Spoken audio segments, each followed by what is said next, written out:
Future considerations, the district continues on a path to eliminate the referendum millage in the general fund and restore the millage to capital. The Osceola School District repayment ends, and that's $2.8 million at the decrease in revenue starting in 17-18. So it's not time to give away the reserve for budget shortfall yet, because we still have a few hurdles. We've got to get off the rest of the referendum dollars, and we have to accommodate reduced budgets, or else we have to be able to pick it up with new revenue for that $2.8 million that we're going to lose in the Osceola deal. And I think I have a slide talking about that.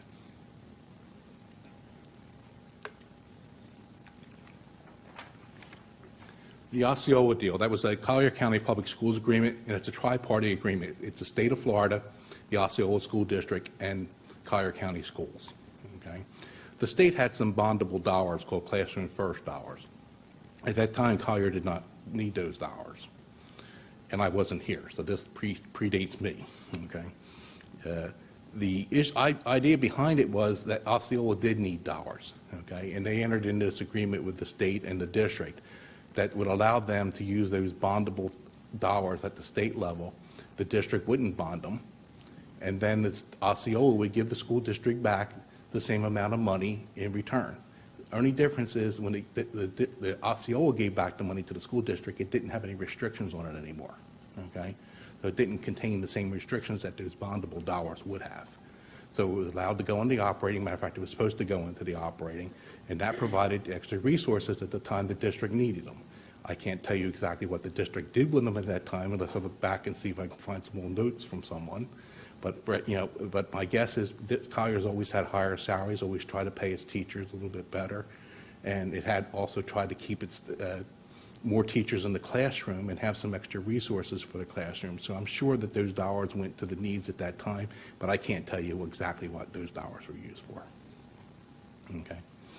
So I'm not going to read the slide to you, but that's basically how it works. But they will go away in our 2018 year, so we'll need to be prepared to reduce spending, hope we get new revenue, or we'll have to use a little bit of that reserve for budget shortfalls.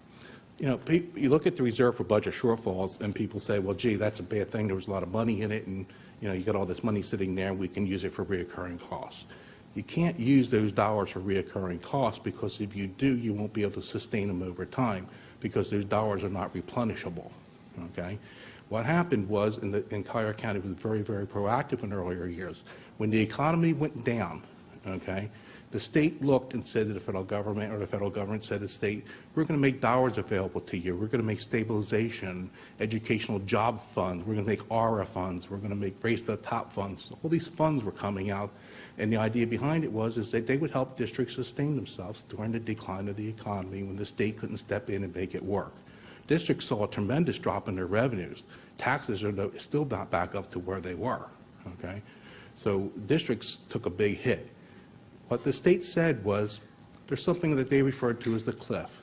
They said, okay, you're going to get these dollars and use them wisely, because when they go away, you're going to have a cliff. If you use them to operate with for everything, you're going to fall off this cliff, and you're going to have to make these massive budget reductions in 1 year, which you're not going to be able to do. We heeded those warnings, and what we did, people said we banked the stimulus and stabilization dollars. We didn't technically bank those dollars. We spent those dollars for the purposes for which we were allowed to spend them, and we took our dollars that we would have been spending from them in the operating funds and put those operating funds aside. So literally, it's not the stimulus funds that are in my reserve, it's our operating funds that are there. But those funds became available because we didn't spend our operating dollars. We spent the stabilization stimulus dollars wisely so we could kind of swap the funding around. I just don't want people to put out there that we banked federal dollars, because we did not bank the federal dollars. They are the district dollars. And that was good, because our goal was not to make massive reductions at one time.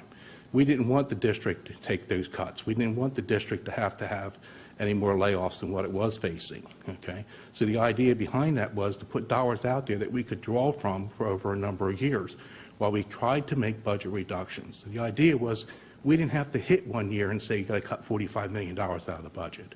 We were able to phase it out in slower portions. So that's how you saw that reserve being dropped. And one of those years we did take like 17 million or so out of that. But now you saw the past year was like 3.4, something like that, around 3.5 million or thereabouts. Okay, So we are less dependent upon that reserve for budget shortfall, and I'm sure a couple of years from now, if there's something left in it, then we can talk about what you do with it at that point in time. Okay. But first, we've got to get totally flat. We've got to get past the Osceola transaction. We've got to get past phasing off the referendum. So we're a couple years away from that. In the meantime, we may need a little bit of it yet, depending how the legislative session goes.